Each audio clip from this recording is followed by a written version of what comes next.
Hello friends, इस video में हम स्टार्ट करने जा रहे हैं rebellion in the country side. मतलब किस तरह से लोगों ने ग्रामीण क्षेत्रों में अपने रिवॉल्ट को किया। मतलब ब्रिटिशर्स के खिलाफ किस तरह से लोगों ने ग्रामीण क्षेत्रों में विद्रोह किया, ये हम इस वीडियो में देखेंगे। सो आइए स्टार्ट करते हैं। फ्रॉम द सिटीज़, शहरों से जो नॉन कॉपरेशन मूवमेंट था spread to the countryside, villages तक पहुंचा। It drew into fold the struggles of peasants and tribals which were developing in different parts of India in the year after war। अब जो struggle face कर रहे थे peasants and tribals after the first world war, अब उन्हें एक opportunity मिली जिससे वो अपने प्रॉब्लम से बाहर निकल सकते थे। In Awadh peasants were led by Baba Ramchandra. अब अवध जो कि यूपी में है, वहाँ पे पीजेंट्स का जो लीडरशिप जो लीड कर रहे थे पीजेंट्स को, वो थे बाबा रामचंद्र। ये नेम आप याद रखिए, इम्पॉर्टेंट नेम है। अ सन्यासी who had been earlier been to Fiji as an indentured labourer.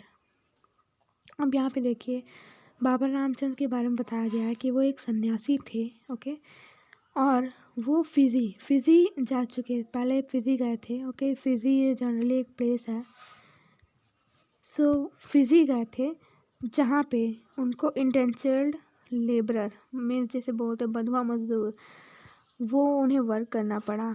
इसमें बेसिकली होता ये है कि ब्रिटिशर्स एक कॉन्ट्रैक्ट साइन करवाते हैं और डिफाइंड या फिर फिक्स्ड टाइम पीरियड के लिए किसी भी इंडियंस को वो भेज सकते थे बंधुआ मजदूरी के लिए किसी अलग देश में। तो ये होता था इंडेंचर्ड लेबरर। उन्होंने ये वर्क किया। उसके बाद वो जब इंडिया में आए तो उन्होंने मूवमेंट स्टार्ट किया with the help of peasants. और जो मूवमेंट था वो अगेंस्ट था, किसके अगेंस्ट था? तालुकदार्स और लैंडलॉर्ड्स। मतलब यहाँ पे जो मूवमेंट था वो तालुकदार एंड लैंडलॉर्ड्स के अगेंस्ट था। तालुकदार्स एंड लैंडलॉर्ड्स जो थे वो डिमांड कर रहे थे पीजेंट से हाई रेंट मांग रहे थे, और उनको पीजेंट्स को बेगार भी करना पड़ता था। बेगार एक ऐसा सिस्टम था, labour that villagers were forced to contribute without any payment. मतलब ये एक ऐसा सिस्टम था जिसमें पीजेंट्स को वर्क करना पड़ता था फोर्सली और बिना किसी पेमेंट के। मतलब उनको पेमेंट भी नहीं दिया जाता था और वर्क भी करवाया जाता था। As tenants they had no security of tenure, being regularly evicted so that they could acquire no right over the leased land। अब यहाँ पे क्या होता था कि जो फार्मर्स जो ज़्यादा रिच नहीं होते थे वो अपने लैंडलॉर्ड्स के फील्ड पे वर्क करते थे एंड उनको रेंट पे करते थे, बट उनको कोई भी सिक्योरिटी नहीं था उस लैंड का। कभी भी जो लैंडलॉर्ड थे वो उनसे वापस ले सकते थे अपने लैंड को, बिकॉज लैंडलॉर्ड्स ये नहीं चाहते थे कि उस लैंड पे, उस पर्टिकुलर लैंड पे उनका परमानेंट एक राइट बन जाए। इस वजह से वो उनसे ले लेते थे। The peasant movement demanded reduction of revenue, abolition of begar and social boycott of oppressive landlords. अब जो ये मूवमेंट कर रहे थे इसका एम यही था कि वो डिमांड कर रहे थे कि रेवेन्यू मीन्स टैक्स को कम किया जाए और बेगार सिस्टम को ख़त्म किया जाए, और जो ऑपरेसिव मतलब जो लैंडलॉर्ड्स से जो ज़्यादा एक्सप्लॉयटेशन करते थे उनका बाइकआउट करना। In many places nai dhobi bandh were organise by panchayat to deprive landlords of services, even barbers and washermans. अब बहुत सारे प्लेसेस पे नाए धोबी बंद ऑर्गेनाइज किया गया बाय पंचायत, जिससे कि जो लैंडलॉर्ड्स थे जो एक्सप्लॉयटेशन करते थे उनको बेसिक फैसिलिटीज़ जैसे कि हो गया बार्बर, वॉशरमैन, इन सब फैसिलिटीज़ से वंचित किया जा सके। इन जून 1920 Jawaharlal Nehru began going around the villages in Awadh. अब 1920 में जवाहरलाल नेहरू स्टार्ट करने लगे, मतलब अवध जो था वो बेसिकली एक प्रोविंस था और उसके अराउंड विलेजेस भी थे। ओके, सो उन विलेजेस में वो जाने लगे, टॉकिंग टू विलेजर्स, जो वहाँ के विलेजर्स होते थे उनसे बात करने लगे, and trying to understand their grievances, और उनकी प्रॉब्लम्स को एंड क्या सफ़र कर रहे हैं वो उसको समझने लगे।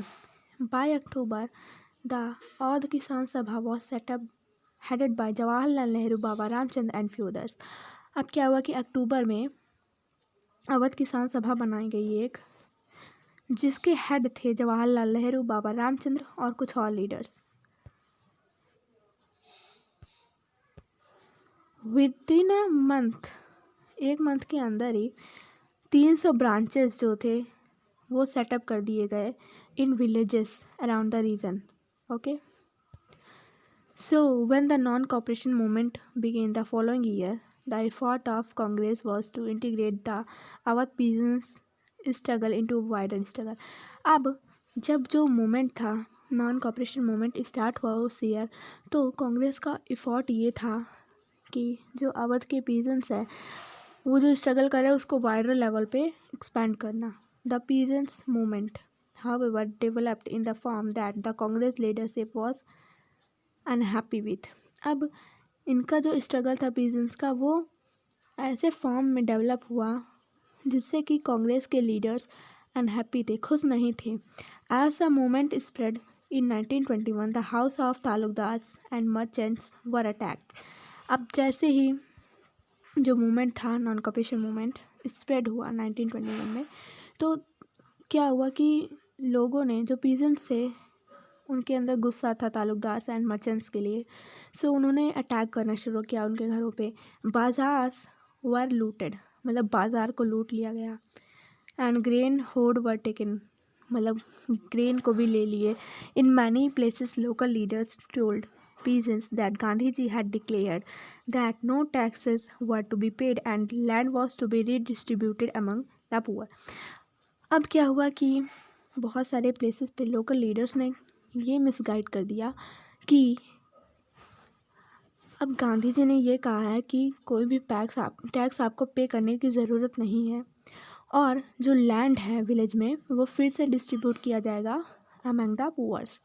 The name of Mahatma was being evoked to sanction all action and aspiration।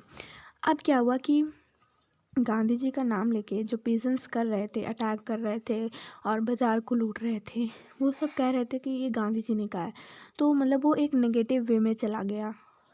ऐसा कुछ गांधी जी ने नहीं कहा था, बट यहाँ पे पीजेंट्स ने उल्टा ही मतलब निकाल लिया।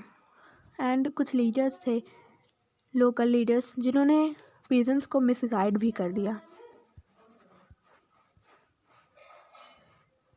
सो ये थी video rebellion in the country side. Next video में हम देखेंगे ट्राइबल कम्युनिटी की क्या प्रॉब्लम थी।